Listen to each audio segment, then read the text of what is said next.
അസ്സലാമു അലൈക്കും വറഹ്മത്തുള്ളാഹി വബറകാതുഹു. ബിസ്മില്ലാ അൽഹംദുലില്ലാ വസ്സലാത്തു വസ്സലാമു അലാ റസൂലില്ലാ വഅലാ ആലിഹി വഅസ്ഹാബിഹി അജ്മഈൻ അമ്മാ ബഅദ്. റമളാനിലെ എല്ലാ ദിവസവും ഓരോ ഹദീസ് വീതം പഠിക്കുന്ന ഒരു സംരംഭം കഴിഞ്ഞ കുറേ വർഷങ്ങളായി വിസ്ഡം യൂത്ത് സംഘടിപ്പിച്ചു വരികയാണ്. കേരളത്തിലെ നൂറുകണക്കിന് പള്ളികളിൽ തറാവീഹിൻ്റെ മുമ്പും ശേഷവുമൊക്കെയായി ഈ ഒരു സെഷൻ അൽഹംദുലില്ലാ നമ്മൾ നടത്തിക്കൊണ്ടിരിക്കുന്നു. ഇതിനുവേണ്ടി മാത്രം ഒരു പുസ്തകം പ്രസിദ്ധീകരിച്ചിട്ടുണ്ട്. ഞാൻ ഇതിലെ ഒന്നാമത്തെ ഹദീസാണ് നിങ്ങളുടെ മുന്നിൽ അവതരിപ്പിക്കുന്നത്. ഇമാം ബുഖാരി റഹ്മഹുല്ലാ അദ്ദേഹത്തിൻ്റെ സ്വഹീഹിൽ 7 തവണ എടുത്തുദ്ധരിച്ച വളരെ പ്രസിദ്ധമായൊരു ഹദീസുണ്ട്.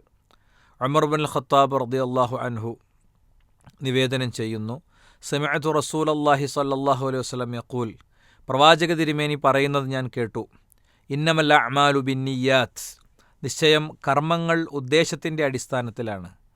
വ ഇന്നമാ ലികുല്ലി ഇംറിഇൻ മാ നവ, ഓരോ വ്യക്തിക്കും അയാൾ ഉദ്ദേശിച്ചതിൻ്റെ അടിസ്ഥാനത്തിലാണ് പുണ്യം ലഭിക്കുക. ഫമൻ കാനത്ത് ഹിജ്റതുഹു ഇല ദുന്യ യുസീബുഹ, ഒരാൾ ദുന്യാവ് നേടാനും കിട്ടാനും ലഭിക്കാനും വേണ്ടിയാണ് ഹിജ്റ പോകുന്നതെങ്കിൽ, ഔ ഇല ഇംറഅത്തിൻ യൻകിഹുഹ, അല്ലെങ്കിൽ ഒരു സ്ത്രീയെ വിവാഹം കഴിക്കാൻ വേണ്ടിയാണ് ഹിജ്റ പോകുന്നതെങ്കിൽ, ഫഹിജ്റതുഹു ഇലാ മാ ഹാജറ ഇലൈഹി, അപ്പോൾ ആ ലക്ഷ്യമാണ് അയാൾക്ക് നേടാൻ കഴിയുക. ഹിജ്റ കൊണ്ട് കിട്ടേണ്ട പുണ്യമല്ല ലഭിക്കുക. കല്യാണം കഴിക്കുന്ന പെണ്ണിനെ കിട്ടാം, അല്ലെങ്കിൽ ദുന്യാവുമായി ബന്ധപ്പെട്ട വിഷയം കിട്ടാം എന്നതാണ് സംഭവം. ഈ പ്രസിദ്ധമായ ഈ വചനം അറിയാത്ത ആരും പൊതുവെ നമ്മളുടെ ഇടയിൽ ഉണ്ടാവില്ല. എന്നാൽ ഈ വചനത്തിനൊരു സന്ദർഭമുണ്ട്. ആ സന്ദർഭം ഹിജ്റ തീരുമാനിക്കപ്പെട്ടു. സ്വഹാബികൾ അല്പാൽപമായി മദീനയിലേക്ക് ഇങ്ങനെ പുറപ്പെട്ടുകൊണ്ടിരിക്കുകയാണ്. അപ്പോൾ ഒരു മനുഷ്യൻ മദീനയിൽ നിന്ന് യാത്ര ആരംഭിക്കാൻ നിൽക്കുകയാണ്. അപ്പോൾ അദ്ദേഹത്തിൻ്റെ യാത്രയുടെ പ്രേരണ അദ്ദേഹം വിവാഹം കഴിച്ച വ്യക്തി മദീനയിലേക്ക് പോകുന്നു, അദ്ദേഹം വിവാഹം കഴിക്കാൻ ഉദ്ദേശിച്ച പെൺകുട്ടി മദീനയിലേക്ക് പോകുന്നു എന്നതായിരുന്നു. സ്വാഭാവികമായും പ്രവാചകൻ സല്ലല്ലാഹു അലൈഹി വസല്ലം ആ ഒരു മഹാദൗത്യത്തിന് മുൻപ് ഒരു വലിയ തിരുത്താണ് രേഖപ്പെടുത്തുന്നത്. കൂലി കിട്ടാത്തൊരവസ്ഥയിലേക്കാണ് കാര്യങ്ങൾ പോകുന്നത്, അതുകൊണ്ട് തിരുത്തണം എന്നാണ്. അപ്പോൾ നമ്മൾ എത്ര ത്യാഗപൂർണം ചെയ്തു എന്നതോ നമ്മൾ എത്ര സമയമെടുത്ത് ചെയ്തു എന്നതോ ഒന്നൊരു വിഷയമല്ല. മറിച്ച് നമ്മുടെ ഉള്ളിലെ ലക്ഷ്യം, ഇതൊക്കെ നിർവഹിക്കുന്നതിൻ്റെ ലക്ഷ്യം എന്താണ്? രാത്രി നിസ്കരിക്കുന്നു, പകലിൽ ഖുർആൻ ഓതുന്നു, പകലിൽ നോമ്പനുഷ്ഠിക്കുന്നു, നമ്മുടെ കച്ചവടവും ജോലിയൊക്കെ ഒന്ന് ക്രമീകരിച്ച് കൂടുതൽ സമയം അള്ളാഹുവിൻ്റെ മാർഗത്തിൽ ചെലവിടുന്നു, സ്വതക്കകൾ കൊടുക്കുന്നു. ഇതുകൊണ്ടൊക്കെ ഒരു വ്യക്തി എന്ന നിലക്ക് നമുക്ക് കിട്ടേണ്ട കാര്യങ്ങൾ കിട്ടണമെങ്കിൽ യഥാർത്ഥത്തിൽ ശരിക്കും നിയ്യത്ത് വളരെ പ്രധാനമാണ്. നിയ്യത്തിൻ്റെ വലുപ്പത്തിനനുസരിച്ച് പുണ്യത്തിൻ്റെ വലുപ്പവും കൂടും. ബനു ഇസ്രായേലികളെക്കുറിച്ച് റസൂലുള്ളാഹി സ്വല്ലല്ലാഹു അലൈഹി വസല്ലം തങ്ങൾ പഠിപ്പിച്ച ഒരു വചനത്തിൽ കാണാം. ബനു ഇസ്രായേലികളിൽപ്പെട്ട 2 ആളുകൾ ഒരു മണൽ കുന്ന് കയറുകയാണ്. അപ്പോൾ അവർക്ക് നല്ല വിശപ്പുണ്ട്, ദാഹമുണ്ട്. അപ്പോൾ അവരിലൊരാൾ മറ്റേ ആളോട് പറഞ്ഞു, നമുക്ക് വിശക്കുന്നുണ്ട്, ദാഹിക്കുന്നുണ്ട്, ഈ മണൽക്കുന്ന് മുഴുവൻ ഭക്ഷണമാണെങ്കിൽ നമുക്ക് അത് നമ്മളെപ്പോലെ വിശക്കുന്നവർക്കും ദാഹിക്കുന്നവർക്കൊക്കെ കൊടുക്കാമായിരുന്നു അല്ലേ എന്ന് പറയാണ്.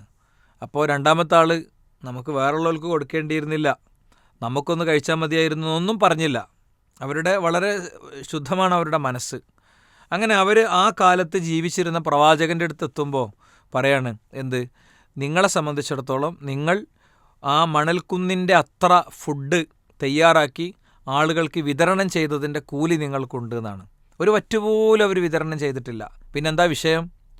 യഥാർത്ഥത്തിൽ അവരെ സംബന്ധിച്ചിടത്തോളം അവരുടെ നീയത്തിൻ്റെ ആത്മാർത്ഥതയും ആഴവും സൂക്ഷ്മതയുമാണ് യഥാർത്ഥത്തിൽ ഇതിലേക്ക് അവരെ എത്തിക്കുന്നത്.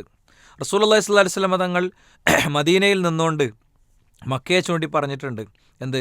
മക്കത്തുനിന്ന് അവരെനിക്ക് തന്നൊരു കൈക്കുമ്പിളിന് പകരം നിങ്ങളെനിക്ക് ഒരു ഉഹദ് മല തന്നാലോ, ഉഹദ് മലൻ്റെ അത്ര തന്നാലോ ആകൂല എന്നാണ്.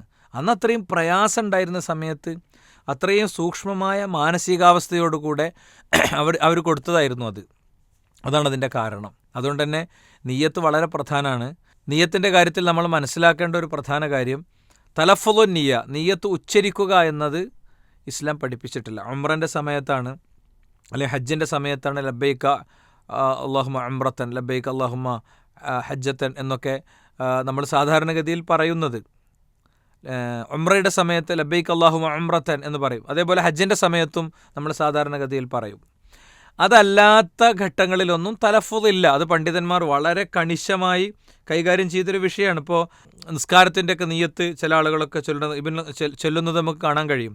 ഇബ്നുൽ ഖയ്യിം റഹിമഹുല്ലാഹ് പറഞ്ഞത് കാണാം, വലം യക്കുരു നബി സല്ലല്ലാഹു അലൈഹി വസല്ലം യഖൂലു ഫി ഇഫ്തിതാഹി സ്വലാത്തി, നിസ്കാരം തുടങ്ങുന്ന സമയത്ത് പ്രവാചകൻ ഒരിക്കലും നവൈത്തു അൻ ഉസല്ലിയ കഥാ വ കഥ, ഞാൻ ഇങ്ങനെയൊക്കെ നിസ്കരിക്കുകയാണ്, മുസ്തഖ്ബിലുൽ ഖിബല, ഖിബലക്ക് തിരിഞ്ഞുകൊണ്ട് 4 റക്അത്തായിട്ട് ഇമാമൻ ഔ മഅ്മൂമൻ, ഇമാമായിട്ട് അല്ലെങ്കിൽ മഅ്മൂമായിട്ട് എന്നൊന്നും പ്രവാചകൻ പറഞ്ഞിട്ടില്ല.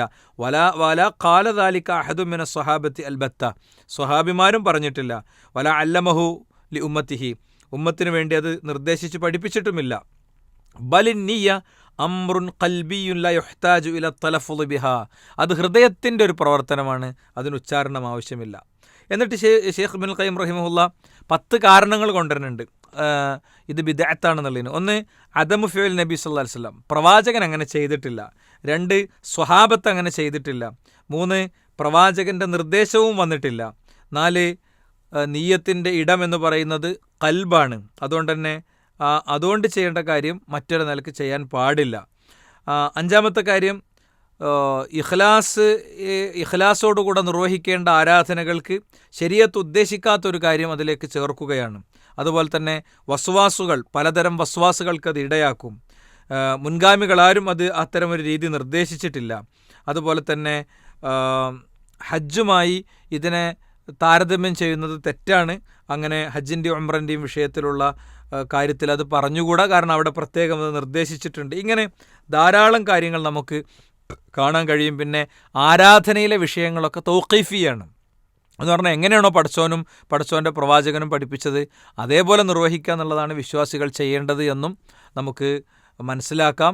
അതുകൊണ്ട് ശരിയായ നിയ്യത്തോടു കൂടെ നോമ്പ് തുടങ്ങണം. ഓരോ ദിവസവും അത്താഴത്തിന് എഴുന്നേൽക്കുന്നതിൻ്റെ മുമ്പ് മനസ്സിൽ നമ്മൾ ഒന്ന് നിയ്യത്തിനെ കൊണ്ടുവരിക. അതുകൊണ്ട് കിട്ടേണ്ട പുണ്യങ്ങളൊക്കെ ഒന്നുകൊണ്ട് ഓർക്കുക. ഈ നോമ്പ് കൊണ്ട് കിട്ടേണ്ട പുണ്യങ്ങളുണ്ട് ഓർത്തിട്ട് അതന്നെ നിയ്യത്താക്കിയാൽ മതി. അതല്ലാതെ ഫർളായ നോമ്പ്, 3-മത്തെ നോമ്പ്, ഇങ്ങനെയൊന്നുമില്ല. പൊതുവായി നമ്മൾ ഇതിലേക്ക് പ്രവേശിക്കുമ്പോൾ ഉണ്ടാകുന്ന ആ ഉറച്ച ബോധ്യത്തോടു കൂടെ തന്നെ കാര്യങ്ങളെ എടുക്കണമെന്നാണ് ഈ ഘട്ടത്തിൽ ഓർമ്മിപ്പിക്കാനുള്ളത്. അല്ലാഹു ഖൈറാക്കട്ടെ. അസ്സലാമു അലൈക്കും വറഹ്മത്തുള്ളാഹി വബറകാതുഹു.